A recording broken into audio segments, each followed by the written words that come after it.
Hey everybody, welcome to What Drives Us, episode number 328, recorded on July the 17th, 2019. I am your moderately disheveled and beginning to be inebriated host, and I'm going to lead us this week through our journey into advanced technology, mobility, sustainable energy, and all that happy, fun stuff. The good news is, as I drink a little more of the King's Bitch, I have my earthquake-prone co-host. This is not an actual earthquake. Yes, Russell Frost. Hey! Will let us know when he has an actual earthquake. Hello from the bottom left corner of America, where earthquakes actually do take place. I think Chip, like 3 last week. Was that it? There was like a 4 aftershock last night or yesterday. If it's under a 5, I don't notice it unless I'm really sitting still. A contest, real earthquake or Russell shaking the desk, you know. Ooh. Dun, dun, dun, dun, dun, dun, dun, dun, dun, dun. There we go. It's the Richter scale reading. So that's it. Look at this. Look at this. It's going to take us 20 minutes to introduce everybody, so I'm going to shut up. No, it's not. No, it's not. Paul, Mark, Evan, Casey. All right, let's go. All right. Wow. No. Love that. So, in that order, Paul Guzik is our man in Boulder, Colorado. Paul, say hey. Hey, I've got a tangerine IPA. I'm a happy guy. Ooh, nice. Tangerine. Where's it from? New Belgium, up the road in Fort Collins, Colorado. Awesome. Wow. I have got to get back to New Belgium sometime soon. Come on down. Yep. All right, and next to him, it's somehow, not geographically, is Mark Coughlin, who is in the great, not so white, great green north these days. Great green north with high humidity. So, yeah, enjoying that. But then even more fun with the sweatshirt on. And a hoodie. Well, there's a story behind that. It's because I'm in a house, and houses in Ontario are all basically have basements, so below ground. Uh-huh. And when we get the air conditioning on high, the air tends to come down the stairs and settle in the basement. It's minus 20 in the basement. So I'm working in an ice box. I had no idea all these years. You do the show in the basement? In the basement. Yeah. I love that. Maybe you should be hanging meat on the wall behind you. I could. Except I've got too many wheels on the wall. And that was the suggestion from our man in Missouri, splits his time between his Prius and his Tesla, Dr. Evan Fusco. Hey, everybody. I am drinking a Diamond Bear Fest, which is a Marzian-style Pilsner from a little brewery in North Little Rock, Arkansas tonight. Cheers. And I don't really have much else to say.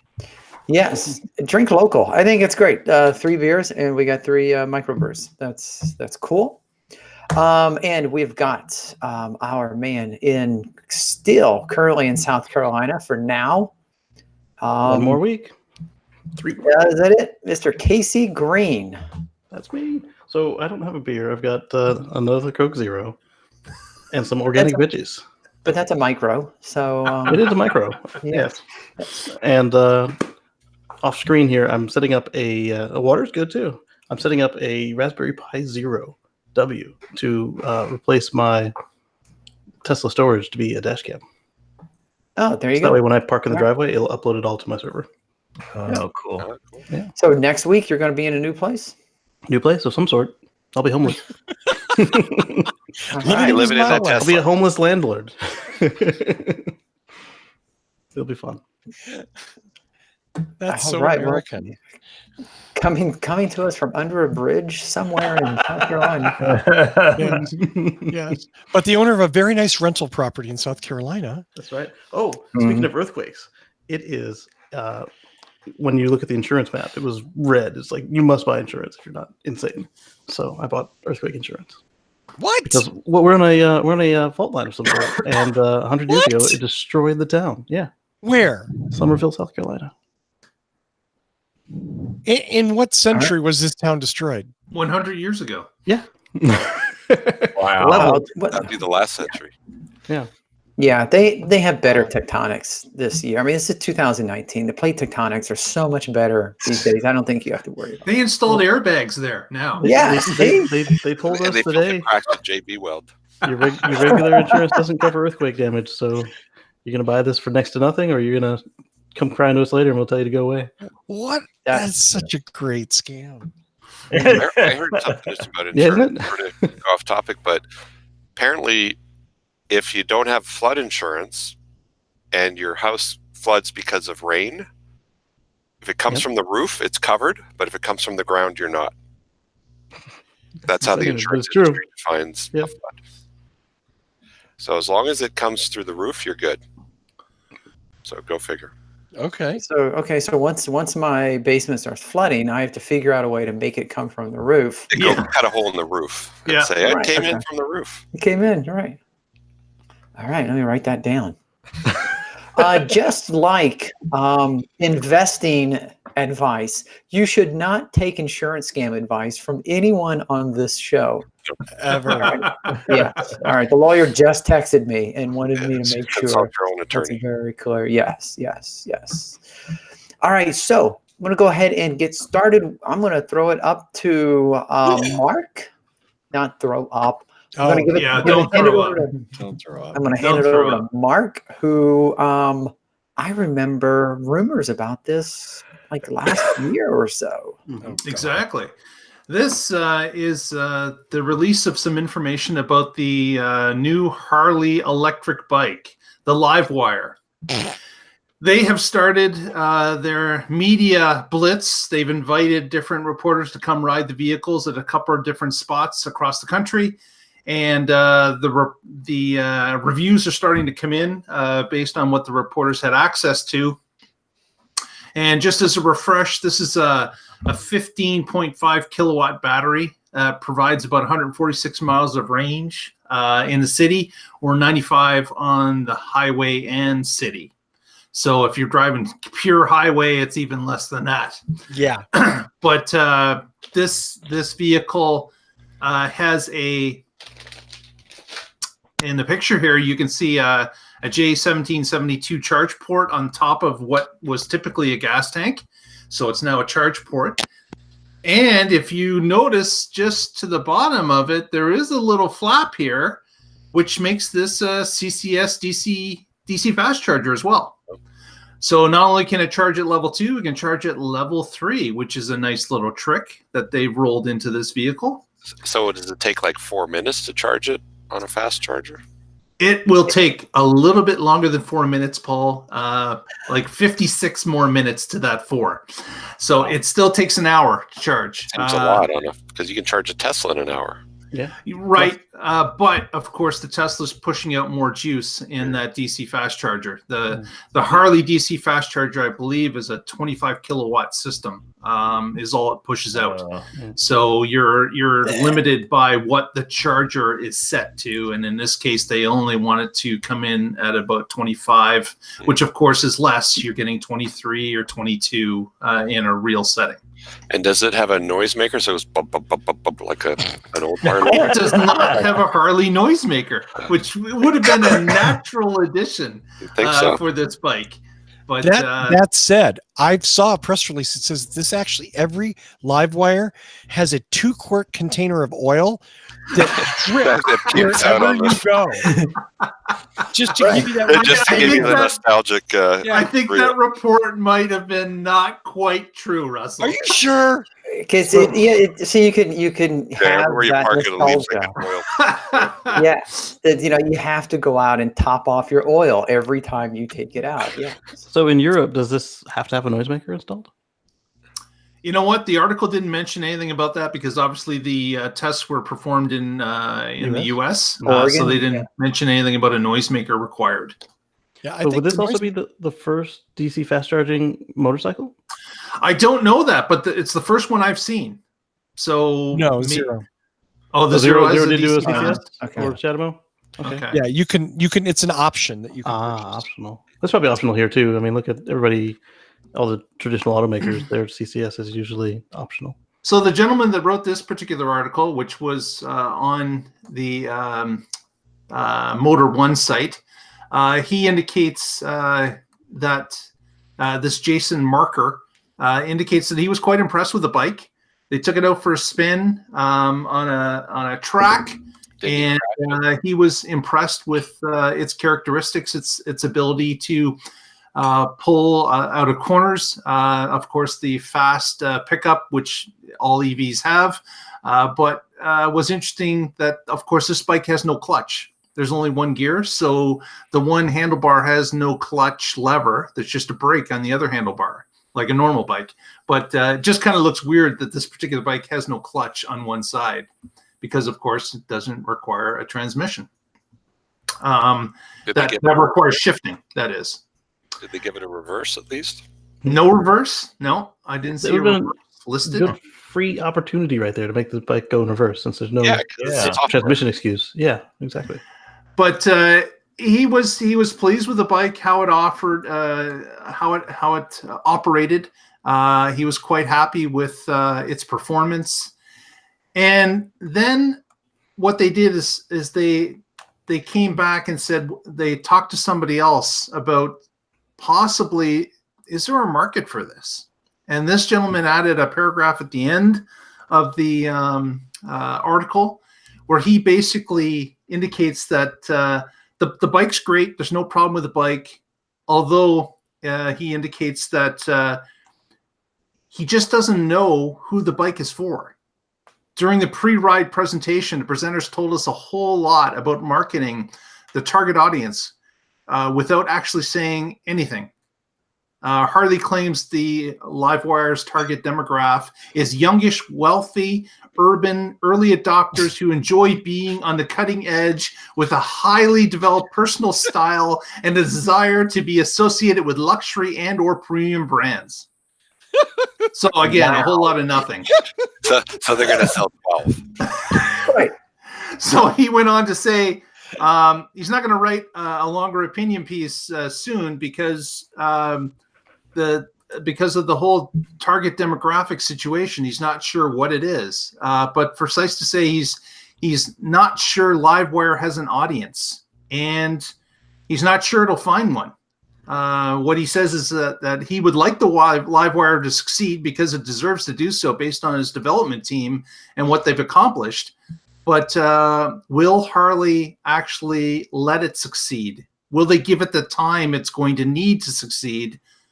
He's not sure.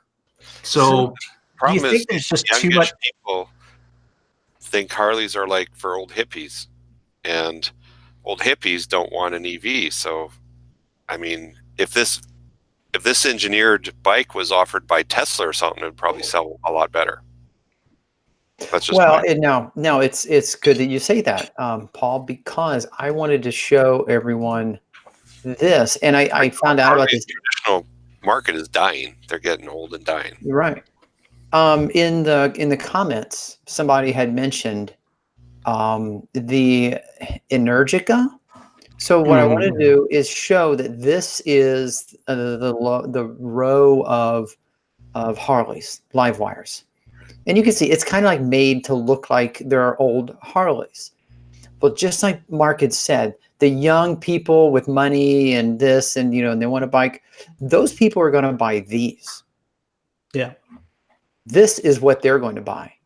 They're less expensive than the Livewires. And in the comments, the Livewire starts at $30,000 US. Yeah. So that's $30,000. This one, the Evo 107, 21, 656. The person says they charge faster, they go farther, they have a higher top speed. And I'll tell you what, it's the people who have the money to burn, they're going to buy, one of these sports bikes, not really something that is meant to look like I'm 65 riding an electric motorcycle. So like all the other motorcycles versus Harley today, gas or otherwise. Yeah. The one thing I did wanted to share as well is that I got onto this story partially because in my area near Cambridge, Ontario, that particular Harley dealer on PlugShare, a CCS charger showed up immediately just a few days ago. And I went out and checked it out, and sure enough, they have a CCS installed at that particular location.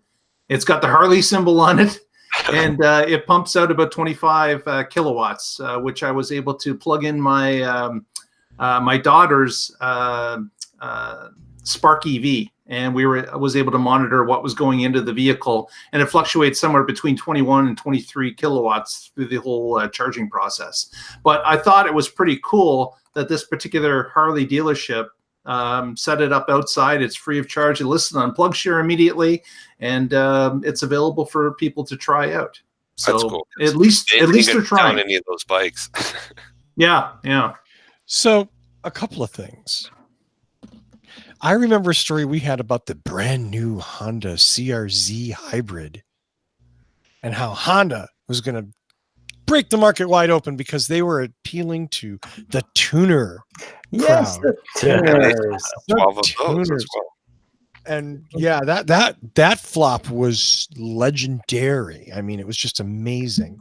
The problem with this bike is it's 30 grand. It's got less than 100 miles of real usable range, and it says Harley on the side.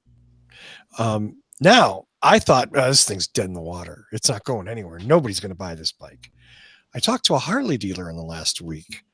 This guy tells me he's got a ton of reservations and that quite a few of his regular Harley customers, and these are people that buy the same bike over and over again for their entire lives, are actually excited about it. Now, I don't know if I'd believe it. It's probably just an MSP. Yeah, maybe I don't believe it. I don't know. I'm just putting that out there. That's what I got from one. And we all know that car and motorcycle dealers never lie, ever. And apparently they don't recognize sarcasm when they hear it. Yeah. Oh, sure, I'll buy one of those. Yeah. So, I don't know. I think it's, number one, it's a horrible buy. Eric pointed out in the chat room two things that I want to mention. That this bike does make a distinctive sound different from the original prototypes, and it has to do with the gearing, I guess, in the electric motor. Or something. Electric motor whine, yeah, and the reduction gears. The reduction gears. Thank you, Casey. And also the Energica, I'm not good with them either, is really hard to find. Really the only electric bike dealer company that has any kind of representation, and they're still not everywhere, is Zero. It's a different kind of bike, but again, way better deal. You get way more bike for less money. So this is going to appeal to somebody who's got to have an electric bike and got to have that Harley logo. So what happened to Bramo? They got bought by Polaris, and then they killed it. They disappeared. Yeah.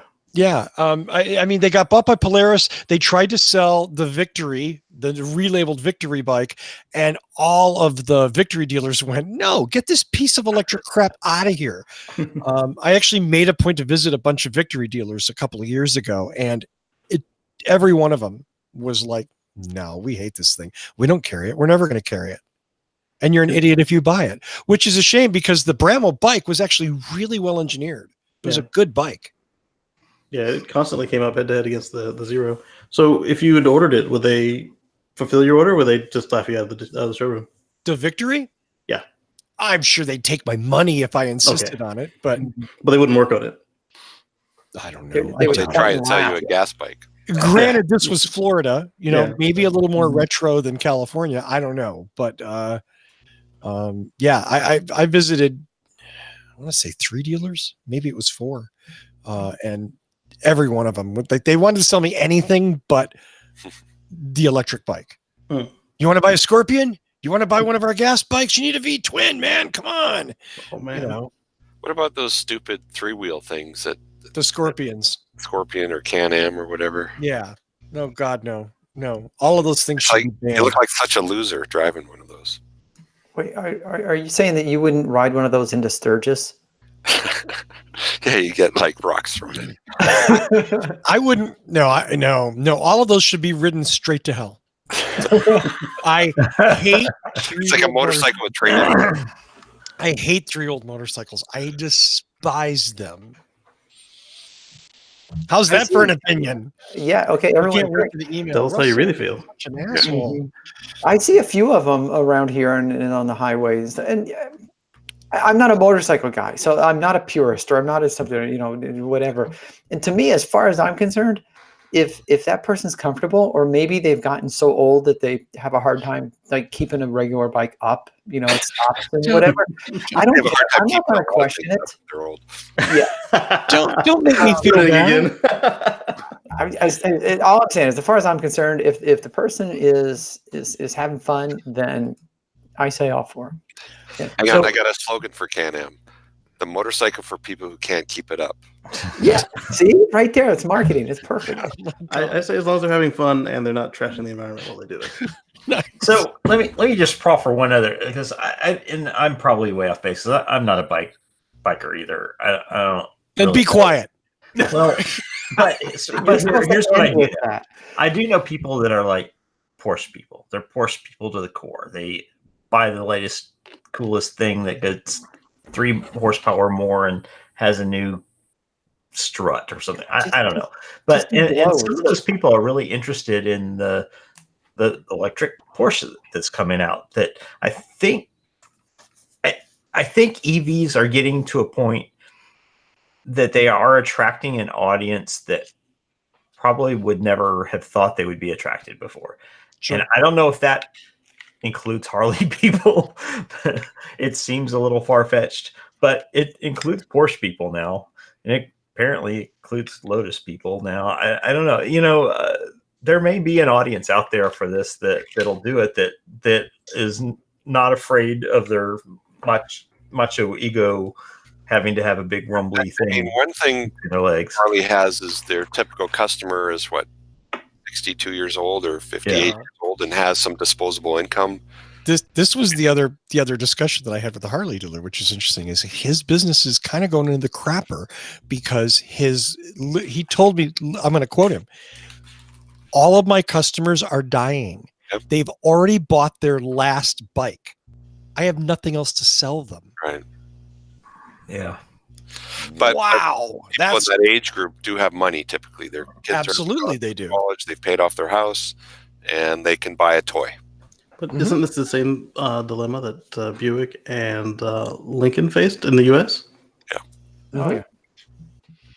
I think that's a very good analogy. Very good comparison. Though it does scare me a little bit, just like that article that we just looked at. How did it start was the first line. The guy ended up in a bush, right?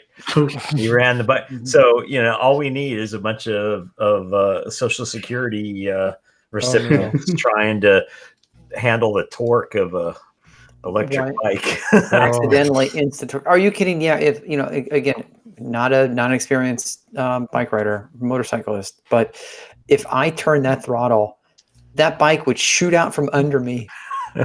It would go down the street, and I would be on my ass. Yeah. Yeah, I mean, I've said this before on the show.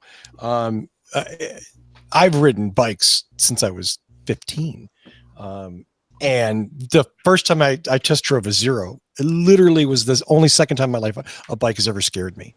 Like I thought, I'm just going to get on the throttle. Oh, hell no, you're not. I had a hard time holding onto the handlebars.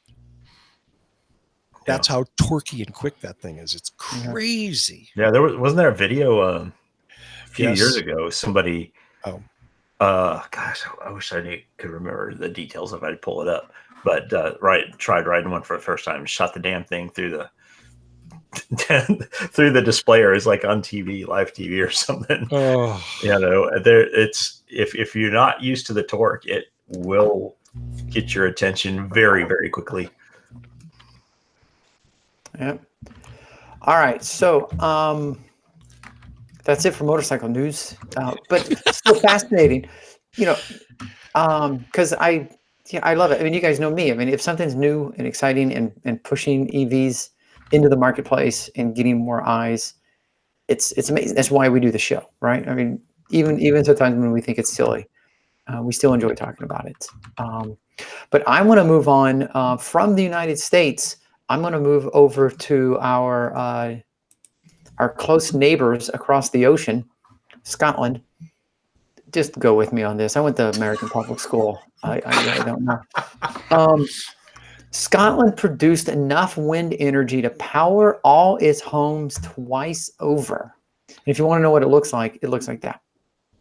Which really surprises me because the turbines aren't even moving. So Magical. anyway, yes. I'm assuming that's because the photograph. Oh, see, I didn't know how that worked. Okay. So this, you can see up here, the Scottish government wants to produce half the country's energy consumption from renewables by 2030. But, here we are 11 years before that, and they've already, in the first 6 months, generated 9.831 gigawatts, or 9,831 megawatts. And that was enough to power the equivalent of 4.47 million homes for 6 months.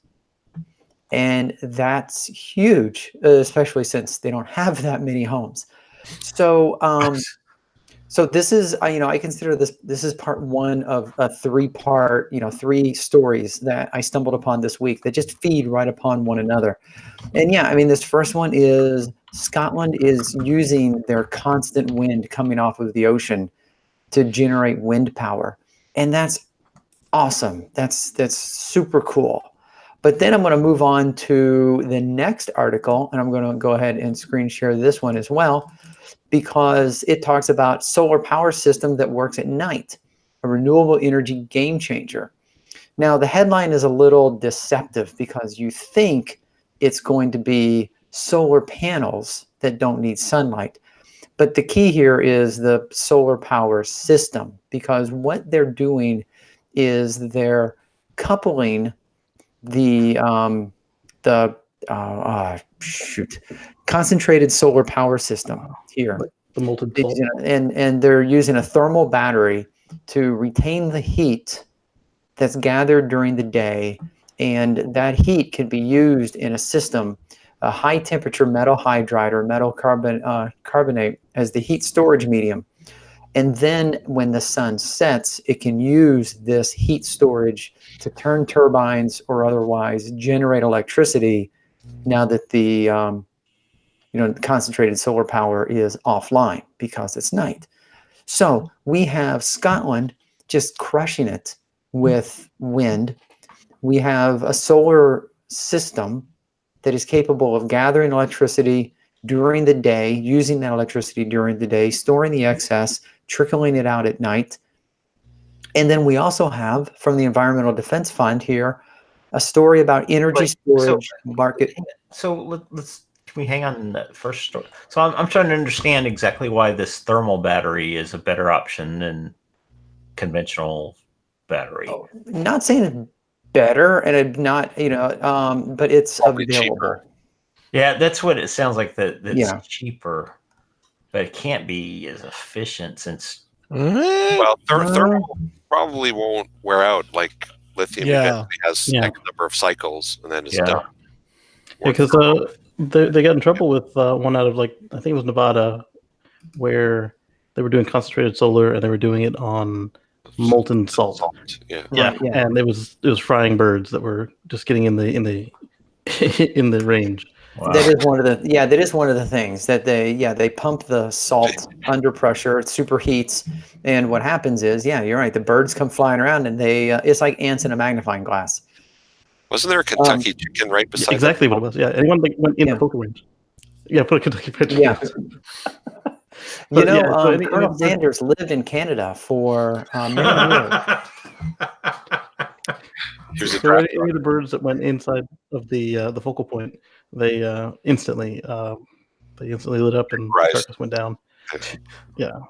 So I imagine they got through that, but it sounds like this might be a. One more time. Was Evan crying about the birds there? He was. Yeah. Evan. I imagine The third article I just wanted to get to is about traditional battery storage. What we're more familiar with, the lithium-ion, nickel metal hydride, the standard ones, and the fact that costs have declined 74% since 2013. They're projecting a steady 8% per year decline through the mid-2020s. And batteries will be free in about 2032. They'll pay you to take them. In fact, yes. But and going on and talking about how we're seeing more fossil fuel, power plants and coal mines and things that are just closing up shop because battery storage and renewable energy is becoming more and more cost effective to the point that they're undercutting the traditional fossil fuels. And so I stumbled upon these 3 articles pretty much in that order. It was just back to back to back. And I just had this realization of like, oh shit, this is what we've been talking about for 10 years. This is what we've wanted. We've wanted wind. We want solar. We want battery storage. We want 24-hour availability. Couple that with more fuel efficient appliances, lights, and other things, and teach people responsible use. And we might just kick this fossil fuel habit after all. Yeah. It is impressive that Scotland can power their whole, population with wind. Yeah, and they've got, it's the trade winds, I guess it would be, coming off of the ocean there, just constantly blowing. I skimmed an article about wave tidal power. I see that going in more and more around the world, which is great because they can get the tides coming in, and then they turn around and they get the tides going out.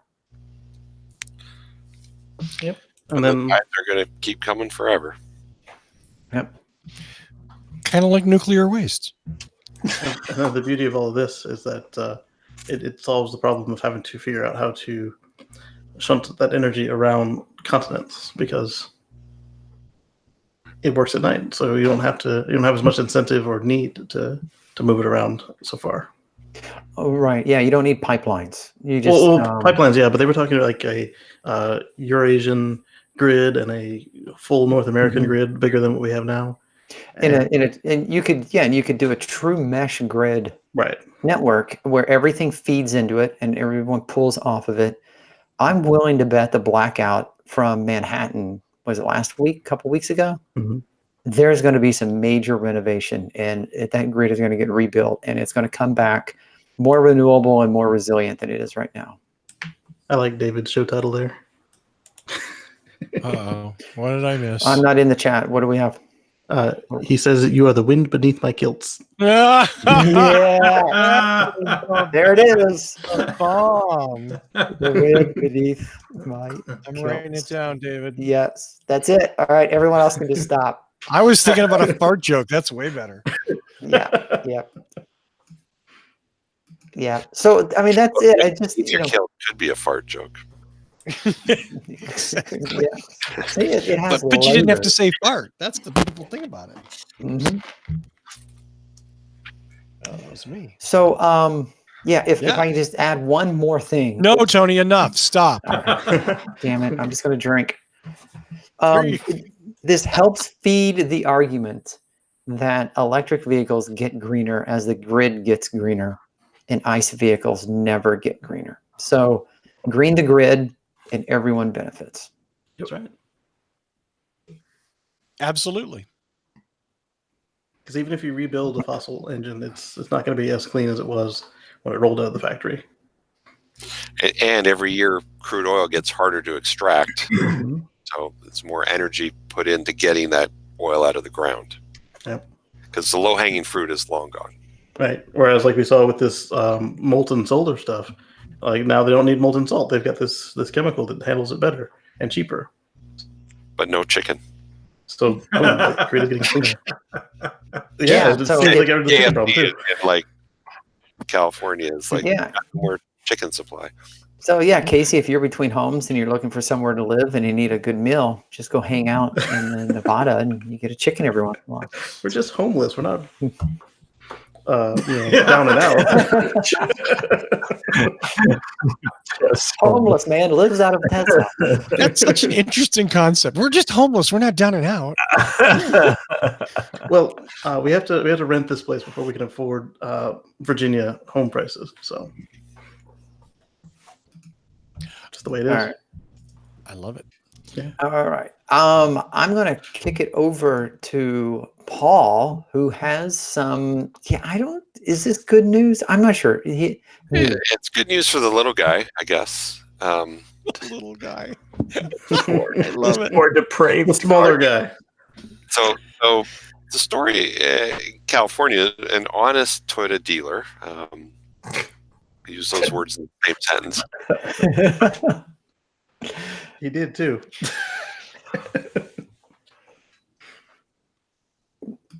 Did we lose Paul? Did Paul say honest Toyota dealer and they cut his food? cut off. Yeah. They cut the hard line. The internet came and grabbed him. Internet gods Then would they not side. got kind of nasty. They Wait, back. Paul. They Toyota cut your feed after you said honest dealer. You froze. You Yeah. froze again. We honestly didn't hear anything after that. Yeah, you're And frozen now he's right frozen now. again. Oh, bummer. Oh, it come sucks on, because Paul. I didn't have a chance to read the article. Otherwise, I'd take it. So Anybody want to take it? I'll NSA detected it. I'll run with a little bit of it. I want to see. Let me go back. So Paul's story is basically this. There was a Toyota dealer that had a problem with the Prius inverter. And Paul, if you come back, just let out a shout so that I can stop this. And he complained bitterly to Toyota about this inverter problem with the Prius.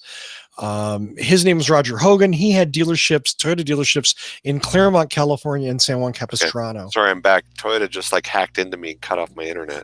I know, right? See two. All right. Let's see two of you on here. Yeah. So There we take it, Paul. So anyway, the kind of the gist of it is an honest dealer said, "Hey, this is not cool. You guys should fix it." And they kind of said, "Yeah."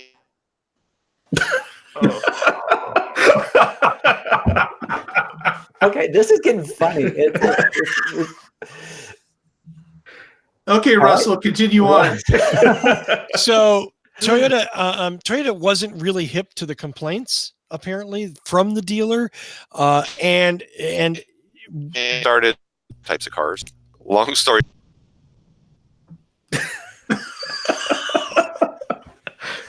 Technology. Sorry, Yes, that's okay.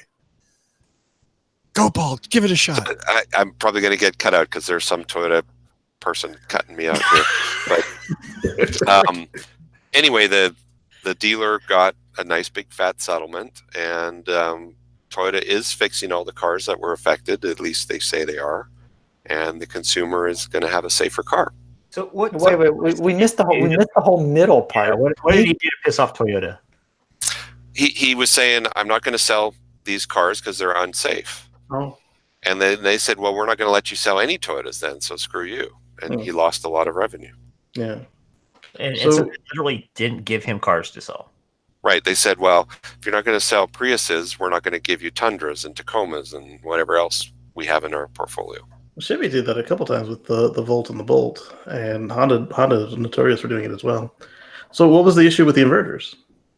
And which gen was it? Basically, they overheat and then they shut down, and then your car becomes a glider. So you have no power to get out of harm's way or to pull over safely. Is this why these Gen 2s and early Gen 3s were coasting to a stop in the middle of the highway? These are Gen 3s. It was Okay. they were all effect. So basically, you lose all power randomly, and you're could be in an unsafe situation. Like on the freeway with no power. Right. Or Which kinda trying to sucks. pass someone, or Well, that's whatever. even worse. Make a left-hand turn and lose your power. And then Yeah. the semi's coming the other way. Damn, that is So- unsafe. Yeah. Yeah. And he tried to say, "Hey, guys, you really should fix this. It's not cool."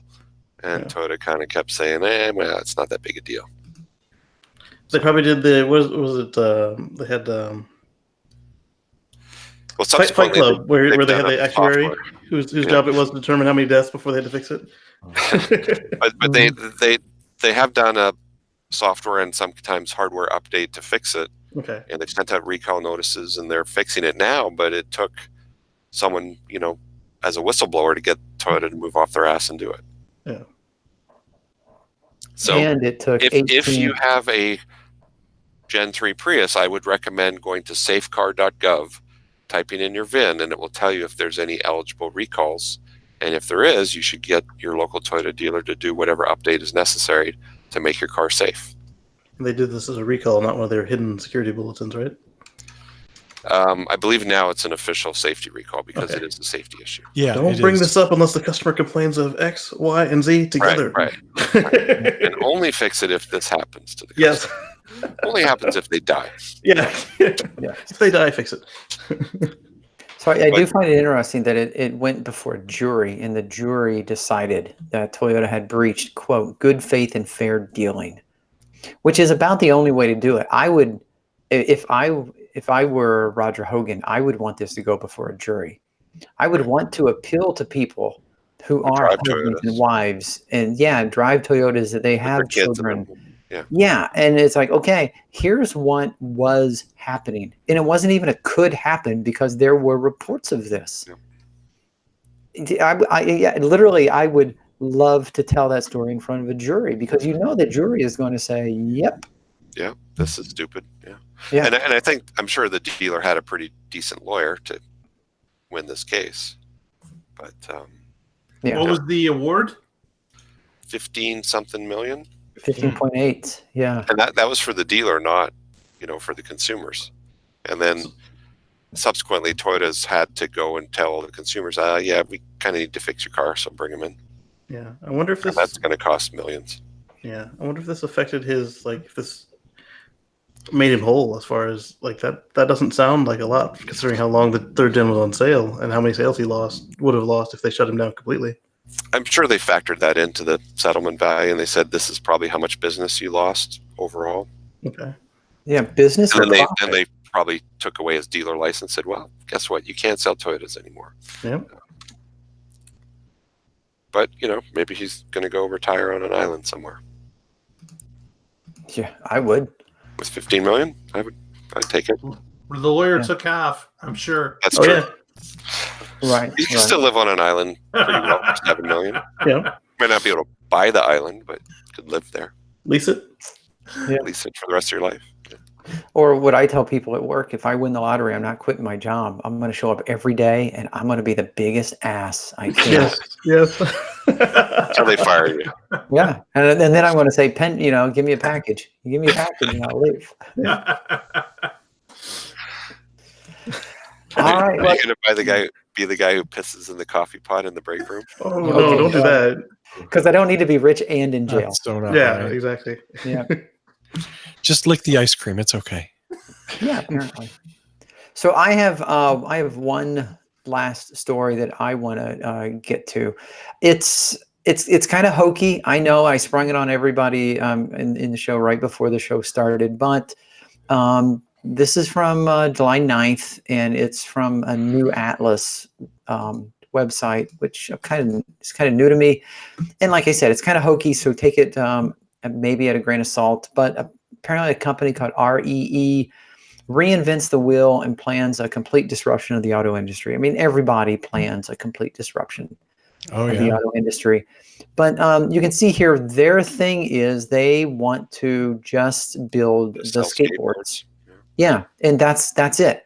They just want to focus on EV skateboards. And then they show down here how the skateboard can be implemented. I'm not sure if this is showing well, but so how the skateboard can be implemented to make multiple different vehicles.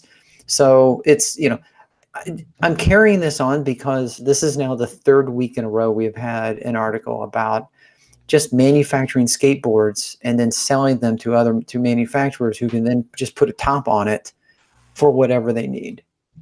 I still miss.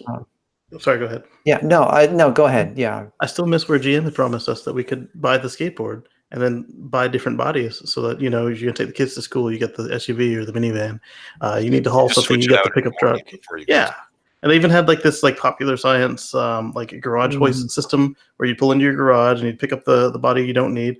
And then the thing would do an autonomous roll, like summon, basically, Tesla summon, where it'd go forward or back to the next spot in the garage and it would pick up the other body. Where is that, GM? Or anybody? Obviously, these guys reinvented the wheel. Yeah. It's right beside their hydrogen vehicle. Yes. It was the hydrogen vehicle that did it, too. It was the... what was that, 2000? Yes. So the other thing this REE did is they redefined how the wheels are powered. You notice in the skateboard, there's no axle or anything, and everything is done within the wheel. The steering, the motor, everything is built within each of the wheels. So, yeah, that's what allows the skateboard, basically this guy, to look like this. And then you just drop a body on that, and the wheels are individually powered. The front wheels are individually they turn. Yeah, so it's just again, it's just a 3 weeks, 3 stories about manufacturers just focusing on the skateboards, and then letting other manufacturers put their tops on it. The first time I read about a skateboard, an EV skateboard, was probably 10 or more years ago, and I thought, this is the future of automobiles. Everyone's going to be doing this. This is great, and no one did it, and I couldn't understand why nobody was building these things. I'm glad that now people are actually building them. Well, So about building them. Talking about building them, yeah. It's a great concept, yeah. So I like the way that Rivian and Tesla do, where they have the extra motors inboard and just a really short drive shaft coming out from the center, so you don't have to worry about the unsprung rate. What have these guys done to deal with the unsprung mass issue, or did they not mention it? Bigger springs. Bigger springs, yes. Here's a pretty picture of a concept. Okay. Yeah, So Yeah, you know what? It sounds great, but I don't trust any company that just has renderings. So. Well, they had that thing, that golf cart looking thing. Yeah, there was the one that does look like Styrofoam. it's real. They don't have Yes. I don't know. bobcats in a field somewhere. How can you trust that they're legit? Yep. No, I know, but again, like I said, It's a good idea, and I'm sure the big guys like Toyota's probably going, "Hey, let's make a skateboard and then put a Camry, a RAV, and a Prius on the same chassis." They do. It's TNGA. I was gonna say it's the ETNGA now. Right. Yeah. Yeah. But this way they could do it like just drop on, bolt on, rather than the stretching and pulling and shrinking of the frame that they do now. Yeah. Everything Okay. is already drive-by-wire, so yeah, it shouldn't be a big stretch. Yep. Yeah, the by wire was the last hurdle, and they had that with I want to call it the high wire, but that doesn't sound right. That GM hydrogen thing. Yeah. In the early 2000s. Does anyone like Mark have one more thing? I do not. So you're saying my thing was the one more thing? That was it. You even introduced it. I have one more thing. Wow, I did not see that coming. So, you know what? I got going and I completely forgot to remind everyone that if you want to read all the news articles that we're talking about on the show, make sure that you go out to facebook.com/whatdrivesus. You can read our articles. You can suggest articles. You can leave us comments. And if you use Flipboard as a news aggregator, then look for the What Drives Us magazine, and you'll find all the articles that we talk about there. Casey, the name of that van was the GM Electro van. That was the 1966. Oh, no. The hydrogen one in 2000 something. Oh, okay. Yeah. All right. Well, while Mark's looking for that, Paul, do you want to give any shout outs before we go home? Sure. My shop is Boulder Hybrids, website boulderhc.com, and our used cars at boulderh.com. If you're in Colorado and need your hybrid or EV fixed, or you need to buy a hybrid or EV, look me up. All right. And you do put a 6-pack of beer and a bag of weed in every car, right? I won't comment on that. The lawyer told me not to say anything. Eric said it was the high wire. Yeah. Casey, jumping in there. What do you got, Mr. Casey Green? YouTube.com. Yep, youtube.com/Casey Green. Like I said, I'm working on getting my Tesla Cam USB stick replaced with an actual computer and moving. And whenever I get a solid internet connection again, hopefully we'll see some more videos come out of the vault and make it onto the YouTube. And is that an official Tesla sanctioned upgrade? Oh no. Even better. Yeah. So what it does is this mini computer. It's the new version. This is a Raspberry Pi 2. And aren't those like $23 or something? This one was $23 or so, yes. But the Raspberry Pi Zero is $10. Comes with Wi-Fi built in,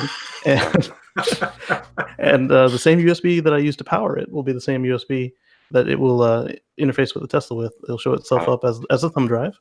And then whenever the Tesla invariably corrupts the drive like it always does, it will fix the corruption. And anytime I pull into, I can't call it my driveway, but wherever my Wi-Fi comes from, it will synchronize that back with my laptop or computer. So do you have stuff running that it's only your Wi-Fi? Like if you pull up next to a Starbucks, it doesn't upload to Starbucks. I'm sure there's a way to do that, but you got to sign into the captive portal, agree not to do naughty things with their internet. So it's only if it establishes the Wi-Fi connection. Correct. Or if you have a hotspot in your car, like with the GMs, or if you want to serve up a hotspot from your phone. Okay, and it throws it up to the cloud, I guess, or your server you can do online? the cloud, or you can do a VPN, or you can do live streaming, so you can you can live stream it. Yeah. Oh, wow. Always show what your Tesla's doing. Mm-hmm. It's kind of a little weird with no audio, though. That'd be a weird live stream. Yeah, it could be done. Yeah. Okay. All right. So, Evan, Dr. Fusco, what do you got? I've got no shout outs. I'm just me. And from what I can tell, it looks like you've got no beer left. No, the beer is gone, so we need to wrap this show. Oh, Evan. No wonder you got so quiet. No kidding. Yeah. So, Mark, do you want to? How much is a Aero wheel these days? Does the price fluctuate? Is it like Bitcoin? It is like Bitcoin. It goes up and down. Today it's about $56 a cover, but last week it was Canadian or American dollars. So we're talking Canadian dollars. Yeah. Wow, that's like $12 American. That's like a deal. Yeah, sold at your price. Get lots of Americans in buying from the Emporium. Yes, indeed. Do you have any goings on for the we got one coming up. We got for the Waterloo Region Electric Vehicle Association, or REVA as we like to call it. We're getting together at Cambridge Rib Fest. That's right, ribs as far as the eye can see, and that's happening on Saturday, August the 10th. Yes, between 11 and 3 p.m. at Riverside Park. If you're in the area, drop in. Is there some questions. Correlation between ribs and EVs? No. But the ribs are delicious. Yeah. Did you say they're both delicious? Please. No, I said the ribs are delicious. I said it. Yeah. Will it be a vegan or vegetarian option? No. Oh, well, then I won't take the time off work. They'll fry up the vegan seats of the Tesla. Oh. Yeah. All right. Russell, my co-host, bring us home. What have you got? Oh man, I get to talk now. I love that. I want to share something a friend of mine did, and now I have to go and turn it on. Dude, this is a great video. So this is my friend, Dr. Mary Jo Matea. She is a stellar musician in the DC area. She has several bands and she performs by herself. This is her duo called Two Dragons and a Cheetah. Her latest song, Wind Me Up. I love it. I love her. And I want you to go to YouTube, look for Two Dragons and a Cheetah, Wind Me Up, and play it and enjoy it. Just have fun. That's all. How often do you get a new song recommendation on What Drives Us? Answer in 10 years. This might be the first one. Yeah.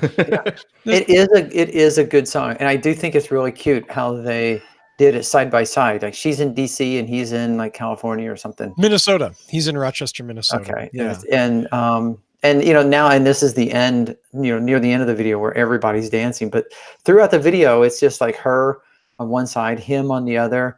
And then like his wife comes out and digs through the garage for something, and then she disappears back in the house. And it's just really, and it's a good song. Yeah, my And- favorite is the dude that comes in and like plays one chord on the guitar Right. and then leaves. That's it. Yeah. I love that. Yeah. And every time she looks That surprised. is like awesome. What was the Yeah. name again? Two Dragons and a Cheetah is the name of the duo. That is, you can find them on YouTube. They have their own channel, and the name of the song is Wind Me Up. Go check it out and share it with your friends, please. Yeah. And thank you.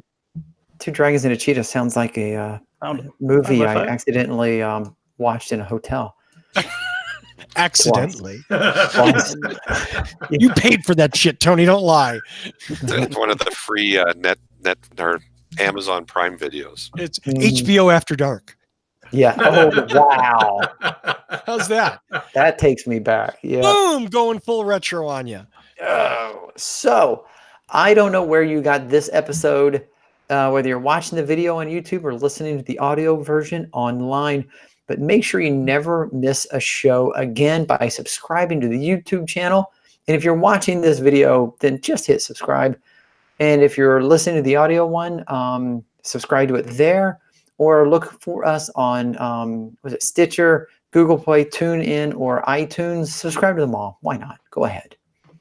I want to thank Paul and Evan and Casey, that guy, Mark, and of course, my co-host, Russell. I really do want to thank Michael Manring for letting us use the theme music and re-recording the song just for us so we would have a custom version. That was all Russell. Russell reached out to Michael, and Michael agreed to do it. And that was awesome. Because I got good blackmail on him. I was wondering. how you No, did that's not true. Because he's a good guy. So go to manthing.com and watch his videos. You're going to like what you hear. He sells CDs of his music, and you should buy some of them. So I think that's all we got for this week. So make sure you tune in or download next week and find out what drives us. Bye-bye now. Have a good week, everybody.